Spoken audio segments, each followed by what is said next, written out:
Pwede naman kasing kung kailan mauubusan na, tsaka sa gumawa ng himala.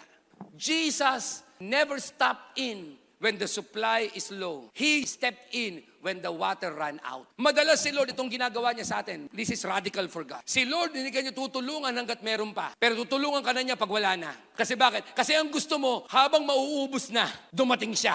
Pero minsan si Lord, at madalas pa si Lord, hihintayin ka niyang maubusan na.